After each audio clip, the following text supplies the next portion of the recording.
Kisah orang meninggal yang kembali dihidupkan. Kisahkan pada zaman dahulu ada sekelompok orang dari kaum Bani Israel yang ingin sekali mengetahui perihal kematian dan rasanya sakaratul maut. Karenanya mereka memohon agar Allah menghidupkan kembali satu mayat yang ada di kompleks pemakaman mereka.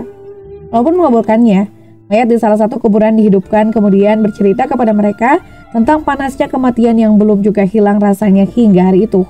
Padahal kematian yang dialaminya sudah berlangsung 100 tahun.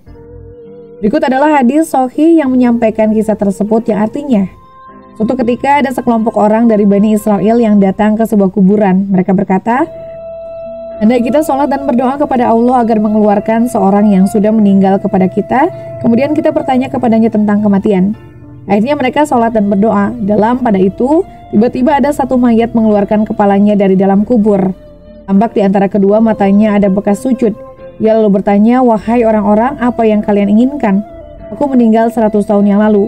Namun panasnya kematian belum hilang hingga sekarang. Maka berdoalah kalian agar mengembalikanku kepada keadaanku semula." Dari hadis di atas, kita tahu bahwa Allah pernah menghidupkan mayat atas permohonan sejumlah orang dari kalangan Bani Israel. Mereka meminta hal itu karena ingin bertanya kepada si mayat perihal kematian dan sakaratul maut. Allah pun mengeluarkan kepada si mayat dari kuburannya. Bahkan seperti yang digambarkan Rasulullah SAW, mayat tersebut tak ada bedanya dengan orang hidup di hadapan mereka, yang di antara kedua matanya terlihat bekas sujud. Uniknya lagi, ia bisa berbincang dan mengingkari apa yang mereka lakukan terhadap dirinya. Ia mengaku telah meninggal 100 tahun yang lalu, dan hingga Allah menghidupkan kembali dirinya, panasnya kematian masih dirasakannya. Kemudian sang mayat meminta mereka berdoa kepada Allah agar dirinya dikembalikan seperti semula. Sesungguhnya apa yang disampaikan sang mayat itu menunjukkan betapa beratnya yang dirasakan seorang hamba pada saat kematian, termasuk oleh orang soleh sekalipun. Sebab berdasarkan informasi hadis, mayat yang dihidupkan itu termasuk orang yang rajin beribadah. Buktinya ada bekas sujud di antara kedua matanya. Kisah serupa juga pernah terjadi pada zaman Nabi Ibrahim alaihissalam. Beliau diminta memperlihatkan bagaimana Allah menghidupkan orang yang sudah meninggal, maka Allah pun memerintahkannya untuk memotong-motong 4 ekor burung yang telah disembelih. Tempatnya lalu dipisahkan di puncak-puncak gunung. Setelah itu semuanya dipanggil. Uniknya bagian dari burung-burung tersebut kembali berkumpul dan membentuk lagi tubuhnya. Burungnya juga kembali datang, hingga burung-burung itu terbang lagi seraya bertasbih kepada Tuhannya. Pada zaman Nabi Isa, orang-orang Bani Israel juga pernah menyaksikan bagaimana Allah menghidupkan kembali orang yang sudah meninggal. Mereka adalah orang-orang yang keluar dari kampung mereka dengan ribuan jumlahnya karena takut kematian. Bahkan kekuasaan Allah Subhanahu wa Ta'ala untuk menghidupkan kembali hamba yang telah meninggal ini juga dikisahkan dalam Al-Quran. Atau apakah kamu tidak memperhatikan orang yang melalui suatu negeri yang temboknya telah roboh menutupi atapnya? Dia berkata, bagaimana Allah menghidupkan kembali negara ini setelah hancur? Maka Allah mematikan orang itu 100 tahun, kemudian menghidupkannya kembali.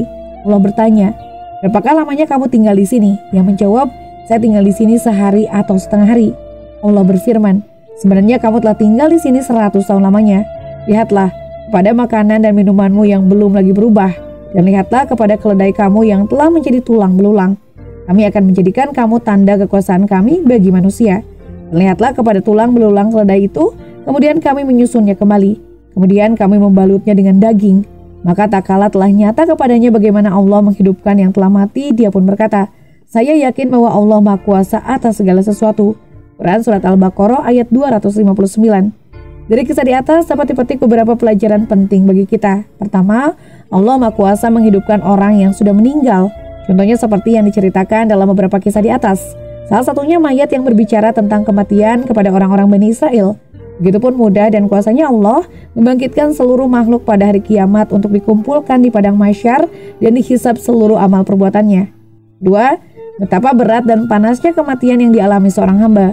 Seorang hamba mukmin dan ahli sujud saja merasakan betapa berat dan panasnya kematian tersebut. Padahal ia meninggal sudah 100 tahun yang lain. Bagaimana yang dirasakan oleh seorang hamba yang kufur dan zolim? 3. Terbuktilah bahwa karomah orang-orang soleh itu ada. Salah satunya Allah menghidupkan orang yang sudah meninggal dan berbicara kematian kepada mereka. 4. Allah senantiasa mengabulkan doanya orang-orang soleh walaupun bentuknya bertentangan dengan adat dan kebiasaan manusia. 5.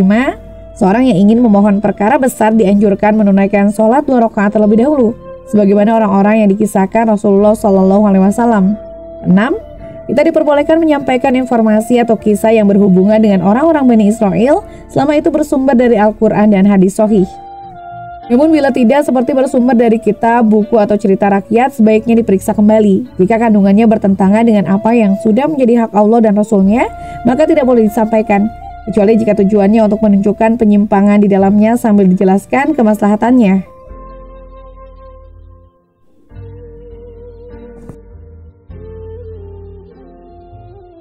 Nah, itulah akhir dari kisah ini. Terima kasih telah menyaksikan video ini di channel Hikmah Kehidupan. Jika kalian menemukan nilai dan inspirasi dalam konten kami, jangan ragu untuk subscribe, like, dan aktifkan notifikasi agar kalian tetap terhubung dengan kami. Bersama-sama mari kita terus mengeksplorasi keindahan kehidupan dan menginspirasi satu sama lain. Sampai jumpa di video berikutnya. Salam bijak dan penuh hikmah. Wassalamualaikum warahmatullahi wabarakatuh.